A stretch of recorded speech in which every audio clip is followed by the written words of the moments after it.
Hi everyone and welcome on my YouTube channel. इस video में हम बात करेंगे तुलसी प्लांट के बारे में। ये एक धार्मिक महत्व का पौधा है और ये लगभग 4 वैरायटीज़ में आता है जो कि मैंने सुना है। और मेरे पास इसकी 2 वैरायटी हैं जो कि मोस्ट कॉमन हर घर में मिलती हैं। पहली है ये राम तुलसी और दूसरे नंबर पे है श्याम तुलसी। इनमें डिफरेंस ये होता है कि राम तुलसी के जो पत्ते हैं वो इस तरीके से बिल्कुल ग्रीन कलर के होते हैं। इनके जो बीच की ये वाली लाइन होती है, ये वाली डंडी होती है, तो ये और इसका स्टेम जो है ये मतलब थोड़ा वाइट कलर में होता है, थोड़ा येलोइश होता है। और ये वाला जो पार्ट होता है इसका मतलब इसकी पत्ती होती है वो ग्रीन होती है और बीच का ये जो पार्ट होता है ये इसका वाइट होता है, जो लाइन वाला पार्ट है।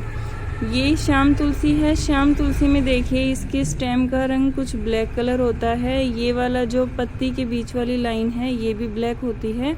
और आप इसमें देख सकते हैं ये जो पत्ती है इसमें ब्लैक थोड़ा सा आपको जो पर्पल शेड नज़र आ रहा है। तो ये जो होता है राम और श्याम तुलसी में डिफरेंस होता है, लेकिन इन दोनों के केयर टिप्स जो हैं सेम है, यानी कि केयर इन दोनों प्लांट्स की एक ही तरीके से की जाती है। और कोई जो इनके मतलब केयर रिलेटेड टिप होते हैं, टेम्परेचर, वाटरिंग, वो सारी चीज़ें बिल्कुल सेम होती हैं, बस इनमें ये डिफरेंस होता है। तो ये आपके पास है राम तुलसी और ये है श्याम तुलसी। तुलसी जी प्लांट को लगाने के लिए हम एक वेल ड्रेन सॉइल मिक्स तैयार करेंगे। तो इसके लिए हमें जो मिट्टी लेनी है उसको छान करके इस्तेमाल करना है। ध्यान रहे कि उसमें गुठलियाँ ना बनती हों। ये जो सॉइल मैं इस्तेमाल कर रही हूँ ये थोड़ी सी गीली है क्योंकि मैंने इसमें गीली बजरी ऐड कर दी है। बजरी ऐड करने का रीज़न ये है कि मिट्टी को थोड़ा सा लूज़ बनाना है मुझे। ज़्यादा टाइट मिट्टी से प्लांट में जब हम गुड़ाई करते हैं बाद में तो उसमें प्रॉब्लम होती है, पौधे की जड़ों को नुकसान पहुंचता है और उसमें से ऊपर का पानी तो सूख जाता है लेकिन जो ज़मीन के यानी गमले के नीचे पानी होता है वो सूखता नहीं है और इससे जो प्लांट की जड़ में प्रॉब्लम होने लगती है, जड़ खराब होने लगती है। सो हमें इस तरह की मिट्टी लेनी है जो कि लूज़ हो और इस तरीके से जब हम उसको मुट्ठी में लें तो उसमें एक हल्का सा लड्डू बनता हो, यानी थोड़ी सी मिट्टी इकट्ठी होती हो और ऐसे बिखर जाती हो। तो इस तरह का हमें सॉइल मिक्स इसके लिए तैयार करना है। इस प्लांट को लगाने के लिए हमें ज़्यादा डायमीटर के गमले का इस्तेमाल करना चाहिए। कम से कम आप 8 इंच डायमीटर का गमला ज़रूर इसके लिए लीजिए। इससे जो है प्लांट की गुड़ाई करने में हमें प्रॉब्लम नहीं होती। तुलसी जी प्लांट को टाइम टाइम पर जो है गुड़ाई की ज़रूरत पड़ती है। तो इससे क्या होता है कि जो मिट्टी है वो अच्छे से टाइम से सूख भी जाती है, जड़ों तक एरेशन अच्छे से हो जाता है। तो इसके लिए हमें थोड़ा जो है ज़्यादा डायमीटर का गमला इस्तेमाल करना चाहिए। जो गमले ऊपर से मतलब जिनका डायमीटर कम होता है, जिनमें हमें खुरपी मारने में प्रॉब्लम होती है, तो उस तरह का गमला हमें इस प्लांट के लिए नहीं लेना चाहिए। इस गमले में मैं श्याम तुलसी लगा रही हूँ। राम तुलसी मेरे पास पहले से है जो इससे थोड़ी बड़ी है। श्याम तुलसी मेरे पास नहीं थी।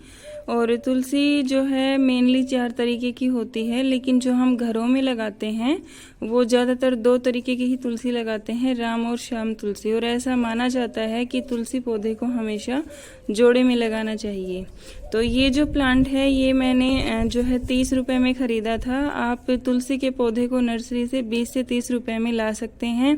अगर आपको वैसे भी तुलसी जी का प्लांट मिल जाता है तो आप वो लेके आ सकते हैं। जैसे कि बीजों से जो है मानसून के महीने में यानी सावन के महीने में जब बरसात ज़्यादा होती है और बीज डाल देते हैं तो इसे बीजों से ग्रो करना बहुत ही आसान हो जाता है। इसके बीज बहुत जल्दी अंकुरित हो जाते हैं और सावन के महीने में तुलसी बहुत अच्छे से बढ़ती है। नर्सरी से आप जब भी तुलसी जी प्लांट को खरीदें तो ध्यान रहे कि आपको हमेशा एक छोटा पौधा खरीदना है। कभी भी आप इसका बड़ा पौधा मत खरीदिए। इसका एक तो रीज़न ये होता है कि बड़े प्लांट के प्राइसेस ज़्यादा होते हैं एज़ कम्पेयर टू छोटे वाला प्लांट। तो आप छोटे वाला पौधा खरीदिए क्योंकि बड़ा तो आप इसे कर ही लेंगे। और जो बड़ा प्लांट होता है उसमें मंजरी बहुत ज़्यादा बनती हैं तो उसको बार बार मंजरी हटाने में प्रॉब्लम आती है। और जो बड़ा वाला प्लांट अगर आप खरीदते हैं तुलसी का, सीधा बड़ा पौधा खरीदते हैं, तो वो जो है मिट्टी में सेट हो भी ना भी हो सकता है कि 2 दिन के बाद ही आपका प्लांट ख़त्म हो जाए। तो हमेशा आप एक छोटा प्लांट इसका खरीदिए। कुछ पौधे ऐसे होते हैं जिनकी यहाँ से अगर मिट्टी हट जाती है लगाते वक्त तो उसे प्रॉब्लम होती है। तुलसी प्लांट के साथ ऐसा बिल्कुल भी नहीं है। आप इसकी मिट्टी को आराम से यहाँ से दबा करके थोड़ा सा इसको लूज करके और तब इसमें लगा सकते हैं, आपका प्लांट अच्छे से लग जाएगा। इस प्लांट को हमें इस तरीके से सावधानी से लगाना है कि इसे एक तो आपको बीच में लगाना है, यानी कि गमले के सेंटर में। जब भी आप कोई प्लांट लगाएं तो उसे गमले के सेंटर में लगाएं। और दूसरा, ये जो ऊपर का स्पेस है यानी कि मिट्टी का जो सरफेस है और जो हमारे गमले की हाइट है उसमें करीब आप 2 से 3 इंच का गैप छोड़िए। इससे क्या होता है, जब भी हम पौधे में वाटरिंग करते हैं तो उसमें बिल्कुल भी प्रॉब्लम नहीं आती है। और इसको आप आराम से जो है नीचे तक लगा दीजिए।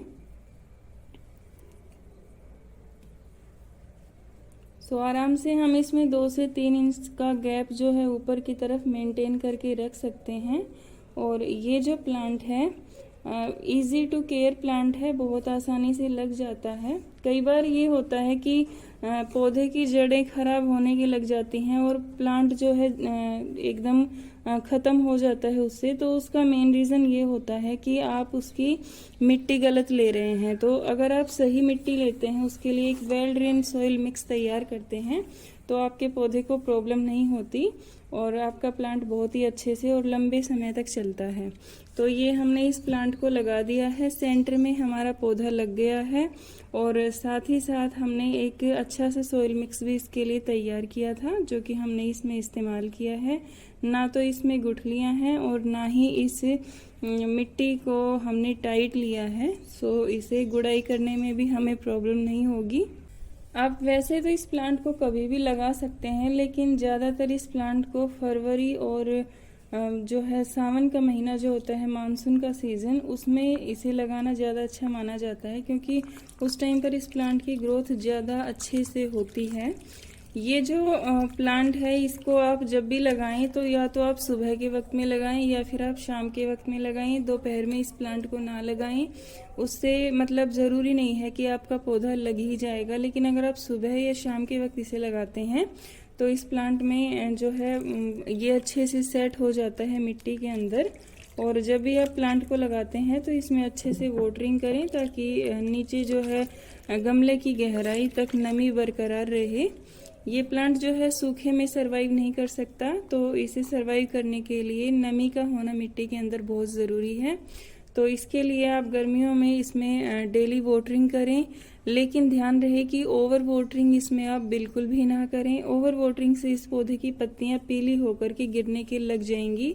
और जब भी आप इसमें वाटरिंग करें तो इस तरीके से करें कि बस इसमें नमी बरकरार रहे। लेकिन अगर इसमें पानी की आप कमी भी रखते हैं तो उससे भी इस प्लांट की पत्तियां मुरझा जाती हैं। और एक बार जब इस पौधे की पत्तियां मुरझा जाती हैं, वापस से वो कुछ समय के लिए ठीक हो जाती हैं, लेकिन फिर वो झड़ भी बहुत जल्दी जाती हैं।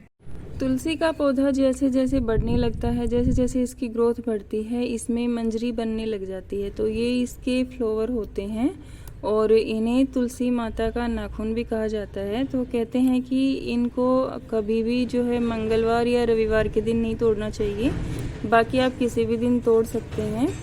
और इनको तोड़ने से क्या होता है कि जो ज़्यादा ब्रांचेस, ज़्यादा पत्तियां आती हैं तुलसी में, और वैसे अगर आप इनको नहीं तोड़ते हैं तो इससे बीज बनते हैं और प्लांट की ग्रोथ वहीं पर रुक जाती है। सो अगर आप अपने प्लांट की ग्रोथ को बढ़ाना चाहते हैं और आपको तुलसी जी के बीज नहीं चाहिए, यानी कि 1 से 2 तुलसी आपके लिए इनफ है, तो आप इन्हें तोड़ सकते हैं और इन्हें तोड़ करके आपको अलग कर देना चाहिए। इनको आप चाय में मिलाकर पी सकते हैं और इनसे बहुत ही प्यारी खुशबू आती है। और इनको तोड़ने से क्या होता है कि इसमें काफ़ी सारी ब्रांचेस बनती हैं। आप इसे जिस भी पार्ट से तोड़ते हैं वहीं से इसमें ब्रांचेस बनना स्टार्ट हो जाती हैं और ऐसे करके आपका तुलसी का पौधा घना हो जाता है। अगर आपका तुलसी जी का पौधा घना नहीं हो रहा है तो उसके लिए ये उपाय है कि आप उसकी मंजरी को टाइम टू टाइम तोड़ते रहिए। तुलसी के पौधे में बहुत जल्दी जल्दी मंजरी बनती है, इन्हें इनका फ्लावर भी कहा जाता है। इस तरीके से आप इसकी मंजरी तोड़ सकते हैं। ये अभी छोटा प्लांट है, लेकिन जैसे ही इसकी थोड़ी सी हाइट और बढ़ेगी इसमें और ज़्यादा मंजरियाँ बनने यानी कि इसमें भी मंजरी बनना स्टार्ट हो जाएंगी। तुलसी जी एक धार्मिक महत्व का पौधा है और इसके साथ साथ इस प्लांट के औषधीय गुण भी हैं। इसकी जो पत्तियां होती हैं, ये जो मंजरी वाला पार्ट होता है, इसे हम चाय में मिलाकर पी सकते हैं, उबाल कर पी सकते हैं। ये जो खांसी जुकाम में काफ़ी ज़्यादा रिलीफ देता है और इसकी चाय भी बहुत अच्छी बनती है, यानी कि बहुत ही प्यारी खुशबू आती है। एक बार आप ज़रूर ट्राई करके देखना तुलसी की पत्तियों वाली चाय। और ये जो प्लांट है, इसे गर्मी में झुलसने से बचाने के लिए हम कुछ जो है उपाय कर सकते हैं। तो उनमें से एक है कि आप इसे बहुत ज़्यादा सनलाइट में ना रखें। आप इस गमले की थोड़ी जगह चेंज कर दीजिए, यानी कि इसे आप हाफ डे सनलाइट में रखिए, फुल डे सनलाइट में आप इस प्लांट को मत रखिए। अगर आप इसे हाफ डे सनलाइट में रखते हैं तो प्लांट को ज़्यादा धूप नहीं लगेगी और आपका पौधा जो है जल्दी से ख़त्म नहीं होगा। इसके अलावा अगर आपको प्रॉब्लम है कि आप नहीं रख सकते, स्पेस नहीं है, तो आप इसके ऊपर कोई सूती कपड़ा उड़ा करके इस प्लांट को रख सकते हैं, ताकि जो डायरेक्ट सनलाइट है वो इसके ऊपर ना आए। मतलब दोपहर की सनलाइट जो होती है, खासकर जो दोपहर में तेज़ धूप होती है गर्मियों में, उससे इस प्लांट को बचाना ज़्यादा ज़रूरी होता है। अगला जो टिप आप कर सकते हैं वो ये है कि आप इसकी पत्तियों के ऊपर भी पानी की स्प्रे करते रहिए। इससे प्लांट को अच्छा लगता है। साथ साथ इसमें आप नमी बनाकर रखिए, और नमी बनाकर रखने से मिट्टी में नमी रहती है, प्लांट की जड़ जो है वो अच्छा फील करती है और आपका पौधा भी बहुत अच्छे से चलता है। कुछ लोगों का मानना है कि आप तुलसी के गमले में दूध डाल सकते हैं। सो मैंने कभी डाला नहीं है, सो उसके बारे में मैं कुछ कह नहीं सकती। जब भी मैं कभी ये ट्राई करूँगी तो मैं आपको ज़रूर बताऊँगी। टेम्परेचर इस प्लांट को आप 25 डिग्री सेल्सियस टेम्परेचर तक बिल्कुल लगा सकते हैं। उसके बाद जो डायरेक्ट वाली सनलाइट होती है वो आप इस प्लांट को मत दीजिए, खासकर दोपहर की धूप, जैसे कि मैंने आपको बताया। तो बाकी आप इसको मॉर्निंग सनलाइट, इवनिंग सनलाइट आराम से दिखाइए, कोई प्रॉब्लम नहीं है, आपका प्लांट लंबे समय तक चलेगा। दूसरा, इसके लिए आपको मिट्टी की जांच कर लेनी है कि मिट्टी में दीमक ना लगती हो। अगर आप इसे दीमक वाली मिट्टी में लगाते हैं, आपका प्लांट खराब हो जाएगा। इस पौधे पर जल्दी से कोई इंसेक्ट अटैक नहीं होता है, लेकिन जैसे मौसम चेंज होता है, यानी कि सर्दी का मौसम जाता है और गर्मी का मौसम आता है, या फिर गर्मी का जाता है और सर्दी का आता है, तो उस टाइम पे इसमें मीलीबग्स का अटैक ज़रूर होता है। और जो छोटे छोटे काले रंग के कीड़े होते हैं वो भी इसमें लगते हैं। उसका मेन रीज़न ये होता है कि या तो आप इसमें ओवर वाटरिंग कर रहे हैं या फिर आप इसमें अंडर वाटरिंग कर रहे हैं, तो इस वजह से ये चीज़ इस प्लांट को ज़्यादा अफेक्ट करती है। तो उस बात का आप ध्यान रखें, ना तो आप इसमें अंडर वाटरिंग करें और ना आप इसमें ओवर वाटरिंग करें। बस इस प्लांट में नमी को मेंटेन करके रखें, पानी को खड़ा बिल्कुल भी ना होने दें। गर्मी के मौसम में ये पौधा बहुत अच्छे से चलता है और सर्दी के मौसम में ये डोरमेंसी में चला जाता है, इसकी सभी पत्तियां झड़ जाती हैं। उसके बाद जब फरवरी मार्च का महीना आता है तो आपको प्लांट की प्रूनिंग कर देनी है, जैसे कि मैंने इस वाले पौधे की थी। और देखिए, प्रूनिंग के बाद से इसमें नई पत्तियां आ गई। बीच में इस पर इंसेक्ट अटैक भी हो गया था, तो उससे भी ये हमारा प्लांट लड़ चुका है। और अब देखिए, पत्तियों का साइज़ थोड़ा छोटा है, लेकिन धीरे धीरे ये रिकवर कर लेगा और ऐसे हमारे प्लांट की ग्रोथ है वो अच्छे से हो जाएगी। और अभी हम जैसे टाइम टाइम पर मंजरी वगैरह तोड़ते रहते हैं, तो इससे क्या होता है कि धीरे धीरे करके हमारा प्लांट घना हो जाएगा। सो इस तरीके से आप अपने प्लांट को घना बना सकते हैं। इस प्लांट के लिए बेस्ट पॉट होता है मिट्टी का गमला। उसके बाद सेकंड नंबर पे आप इसमें सीमेंट का गमले में इस प्लांट को लगा सकते हैं। और जो सिरामिक पॉट आते हैं कुछ, जैसे तुलसी जी प्लांट के लिए अलग से आते हैं, तो वो मैं प्रेफर नहीं करती, क्योंकि एक बार मैंने उसमें लगाया था और हमारा प्लांट नहीं चला। उसमें जो है स्पेस भी नहीं होता इतना कि उसमें आप अच्छे से गुड़ाई कर सकें, तो वो भी एक प्रॉब्लम होती है। और उसमें पानी सूखता भी नहीं है जल्दी से, यानी कि जो रूट होती है प्लांट की वो बहुत जल्दी ख़राब हो जाती है। सो मैं उसे प्रेफर नहीं करती। और प्लास्टिक का गमला जो है धूप में वैसे ख़राब हो जाता है, सो वो भी मैं प्रेफर नहीं करती। मैं इसके लिए सिर्फ 2 ही तरह के ये गमले प्रेफर करती हूँ। एंड आई होप आपको ये वीडियो पसंद आया होगा, और अगर पसंद आया है तो प्लीज़ कमेंट करके बताइए कि कैसा लगा, और वीडियो को लाइक करना और चैनल को ज़रूर सब्सक्राइब करना। सो मिलते हैं नेक्स्ट वीडियो में, तब तक के लिए bye bye, take care, stay happy and healthy. Thank you.